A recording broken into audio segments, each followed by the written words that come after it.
D'ici quelques instants, nous nous rendrons dans un hôtel-musée exceptionnel, le couvent de San Paolo, mais il faut encore vous armer d'un peu de patience.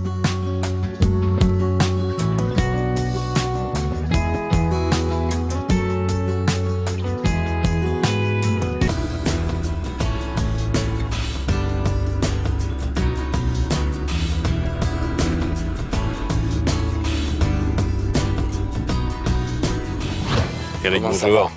Fort bien, fort bien, fort bien. J'espère que vous allez aimer mon hôtel Le musée. couvent, qui est dans la famille depuis combien de temps?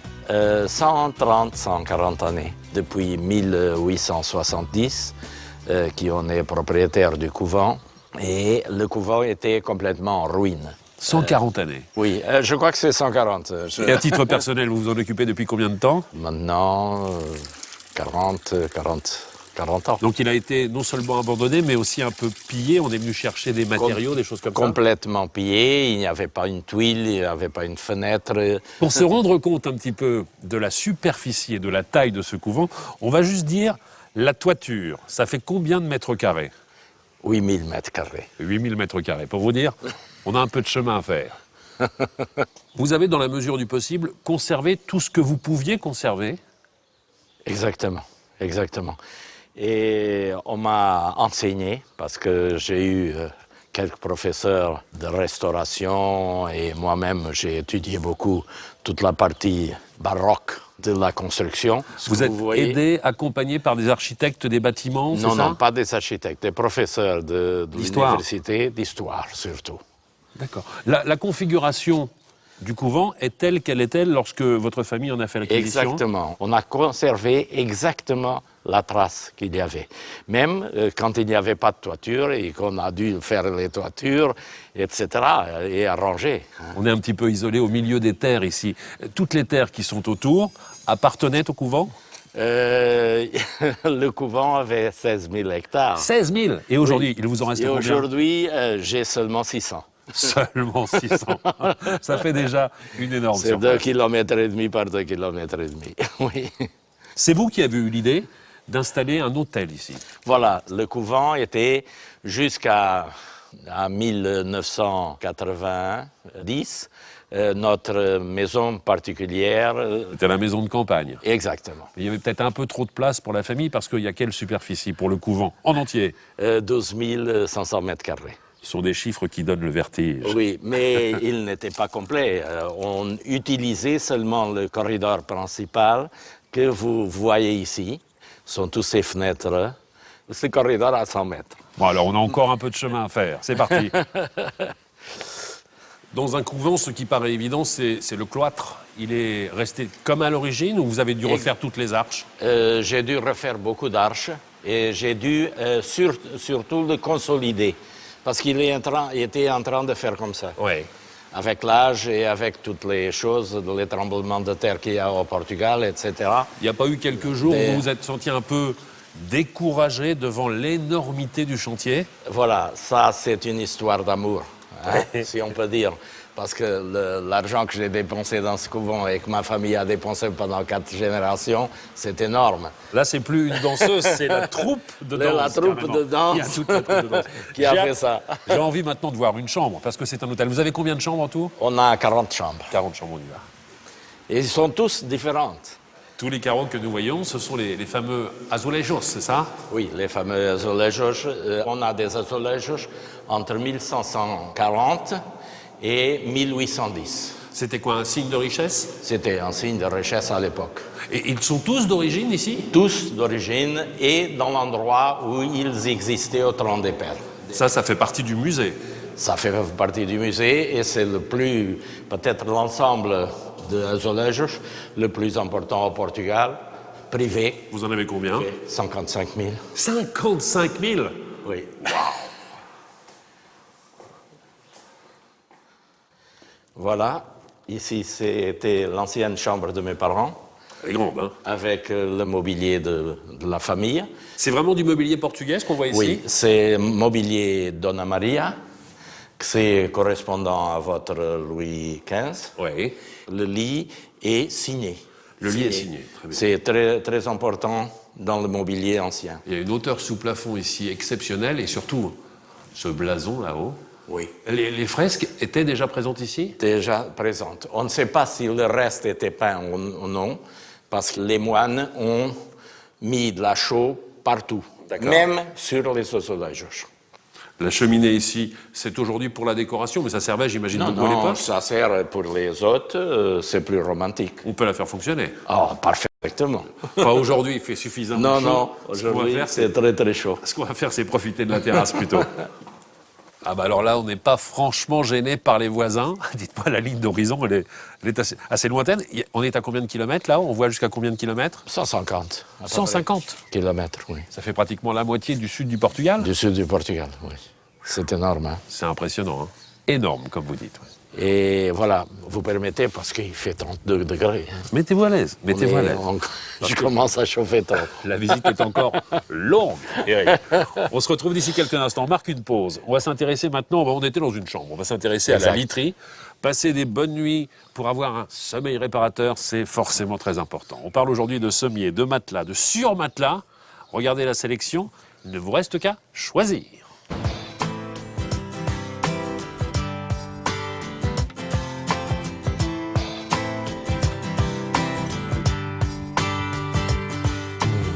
Nous voici de retour au Portugal, toujours en compagnie d'Eric, et est venue se joindre à nous Maria, votre épouse. Nous sommes au couvent de São Paulo. Comment on prononce couvent de São Paulo? Convento de São Paulo. Très bien, je ne suis pas encore tout à fait prêt. Hein. Oui. Bon, faites attention à ce que vous allez dire, Eric, oui. Parce que vos parents vous surveillent. Ils sont juste au-dessus. Il y a le papa, il y a la maman. Exact. Là, il y a vraiment un air de famille. Vous ne pouvez pas dire que vous n'êtes pas son fils. Hein. Non. Alors, il ne peut pas dire non plus qu'il n'est pas mon père. Oui, bien sûr. On va s'intéresser aux azulejos. Et vous, vous êtes une grande spécialiste, une amoureuse des azulejos. Surtout une amoureuse. Surtout une et amoureuse. une peintre. Ici, vous avez été gâté parce que, vous me le disiez, 55 000. 135 000. C'est la collection privée la plus importante du Portugal et peut-être même du monde. Je ne sais pas, je ne les ai pas comptés les autres. Il y a compétition, il y a compétition. Il y en a partout ici. Il y en a effectivement dans l'escalier. Et là, c'est super impressionnant. Allez, venez. Il faut fabuleux. que je vous présente un ermite extrêmement important. Qu'est-ce qu'il a d'important, celui-ci? C'est celui qui vous donne l'argent. Alors, qu'est-ce qu'on faisait? On faisait une prière? Le donne comme ça. On lui fait une caresse? Oui, faites-lui une caresse. Ça serait bon pour vous. Et je suis riche avant la fin de l'année? Je ne sais pas. Ça, il peut vous Ah, dire. vous m'avez fait une promesse. Hein. Allez, on emprunte le couloir. 55 000. Ils n'étaient pas tous dans cet état-là. Ils étaient un tout petit peu restaurés, surtout les choses entre les azulejos qui étaient quelquefois abîmées. Par exemple, avant, les gens, elles n'aimaient pas les diables. Et alors, ils les cassaient. Leur visage du diable. D'accord. Pour qu'ils ne donnent pas de ça ne jette pas le mauvais sort. regard et tout. Parlez-moi un peu de chaque tableau est une œuvre d'art. On a deux plans, avec des colonnes et tout. On fait le premier plan, et puis il y a l'histoire qui se passe dedans. Ça fait théâtral aussi. Il peut y avoir un mur qui c'est tellement vide et blanc, et puis tout d'un coup, on le remplit avec ça, et ça devient grandiose. C'est un voyage dans le temps que vous nous offrez lorsque l'on est ici. Alors on est dans un couvent, il y a une église, elle est là-bas, tout au fond. Là encore, il y a des azulejos qui montent jusqu'en haut. Il n'y a plus de cérémonie maintenant dans l'église. Non. En ce moment, non. On fait des concerts. Ici, on a eu une session de fado fantastique. Oui. Parce qu'avec l'acoustique qu'il y a ici, on peut chanter. Mais le fado, je regrette, parce que Patrice, qui est le producteur de cette émission, est un grand amateur de fado. Il aurait adoré, je suis persuadé. Je regarde le plafond qui est ici. Ça, c'est l'origine. Exact. Vous avez l'intention de le restaurer, non? Non, non, c'est extrêmement cher. On m'a donné un devis, c'était impossible, 70 000 par mètre carré. Par mètre carré? Par mètre carré, oui. Ah oui, quand même, non, c'est colossal. Vous savez ce qu'on va faire? Oui. On va retourner voir l'ermite qui symbolise la richesse, on va lui faire une grande caresse, ou alors on va gagner à l'euro million. Il a des idées. Voilà, je vais vous montrer maintenant une chambre moyenne, parce qu'elle est constituée, cette chambre, de 2 cellules, parce que la cellule était jusque là une, et jusque là une autre cellule. Je vois qu'il y a les azulejos, là, encore, là. Oui, ils sont de 1540. Ah, c'est les plus anciens, pratiquement, Les du plus Toulon, alors. anciens. Et oui. Checktage. Ici. La cheminée n'est pas d'origine. Non, Ça a été non, rajouté après. C'était ajouté après dans notre maison parce que il faudrait se chauffer. C'est la cellule grand luxe. Ceci étant, il y a quelque chose que les religieux n'avaient pas à l'époque et qu'on peut avoir aujourd'hui. Exact. C'est la piscine. Elle est derrière.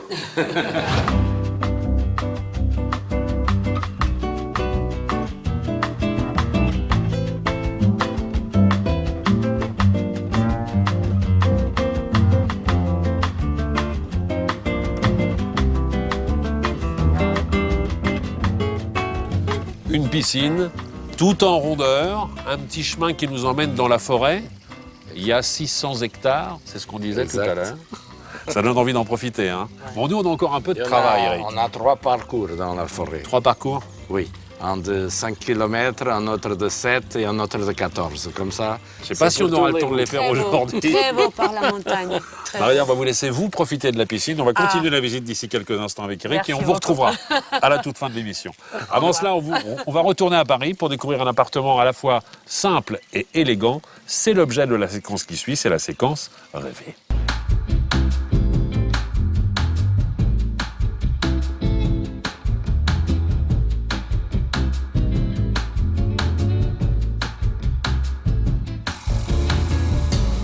Nous voici de retour au Portugal, toujours en compagnie d'Eric. Et vous l'avez remarqué, petite leçon de géométrie, tout à l'heure la piscine était ronde, elle est désormais rectangulaire. Qu'est-ce qui s'est passé? C'est tout simplement une deuxième piscine. Exact. Mais celle-ci a une histoire particulière. Oui, on l'a transformée maintenant en piscine parce qu'elle est assez profonde.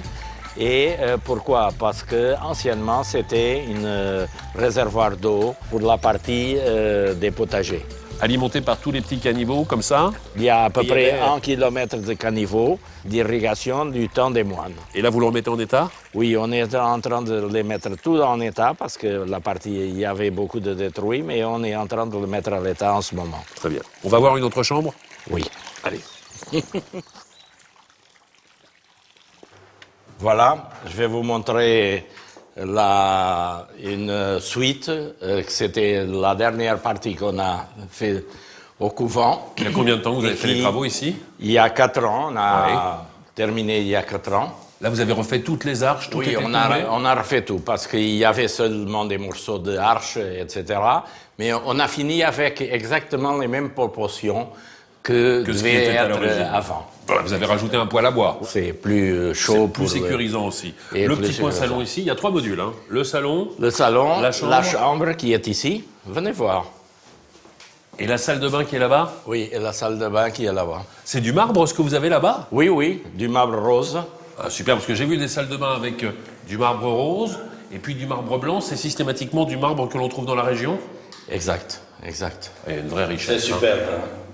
Et on n'est pas au bout de nos surprises parce qu'il y a d'autres trésors à découvrir ici. Oui, oui, oui.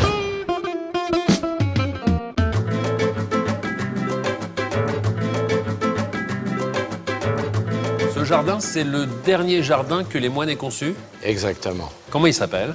Jardin des 4 saisons. Oui. Parce qu'il y a les 4 saisons, l'automne, l'hiver, le printemps. Et les azulejos sont Ces très précieux. azulejos sont représentent la vie de Tobias, qui était aveugle avec une hirondelle qu'il a fait Elle a fait ses besoins dans ses ses yeux. besoins dans ses yeux. Ah. Je pense au travail colossal que ça a dû représenter. Sur combien d'années vous avez fait les travaux ici? Depuis toujours, on a fait des travaux. Et maintenant, j'ai fait presque 18 ans de travaux ensuite. Pour avoir 40 chambres aujourd'hui. 40 chambres. 40 chambres aujourd'hui. Exactement. Incroyable. Vous avez cette fontaine qui est contemporaine de la fontaine de Trévi. Qui est en Sont marbre aussi. Oui, ce sont des fontaines italiennes, très très très belles. Moi, je trouve que c'est des fontaines fantastiques. Là, moi, je dis bravo, monsieur. Merci. Chapeau bas pour tout ce que vous Merci. avez fait. Avant de se quitter, on va retrouver nos 2 architectes maison, Karine et Gaëlle. Elles planchent chaque semaine sur un dossier différent. C'est encore le cas aujourd'hui. Elles ont carrément déplacé une cuisine et le résultat est plutôt convaincant. Regardez, c'est la rubrique changée. Nous voici de retour au Portugal, toujours en compagnie d'Éric et en compagnie de Maria qui est revenue de la piscine. Oui, C'était bien? C'était fantastique. Je veux bien vous croire. On domine maintenant la propriété, on voit des chênes lièges un peu partout. C'est à quelle époque de l'année qu'on récupère le liège? C'est entre fin mai et demi-août. Et comment on fait pour le récupérer? Il y a un critère, que c'est l'humidité du sol et la température du sol, l'humidité de l'air et la température de l'air. Oui. Et ces 4 critères se mélangent et il y a un moment que ces 4 font que l'arbre se détache et le liège se détache. Et là, on a juste à l'enlever comme ça. On a juste, oui, on le coupe et on l'enlève. D'accord. On l'enlève. Il y a aussi une chose incroyable, c'est que par exemple s'il pleut au milieu de la cueillette de choses, le liège se resserre Sur l'arbre? Sur l'arbre et il faut seulement la retirer l'année prochaine. Ah, il faut attendre un an. C'est comme une huître, ça se referme. Tac. Et on ne peut plus rien faire. C'est très intéressant. Merci mille fois en tout cas pour la visite. C'était un bonheur d'être chez vous. Merci. C'est très paisible. On a envie de passer des vacances ici. J'espère. Mais On vous attend. on n'a pas le temps, il faut qu'on refasse les valises et qu'on reparte vers une autre destination parce que pour vous, ce sont les vacances qui commencent. Mais nous, on a encore du travail.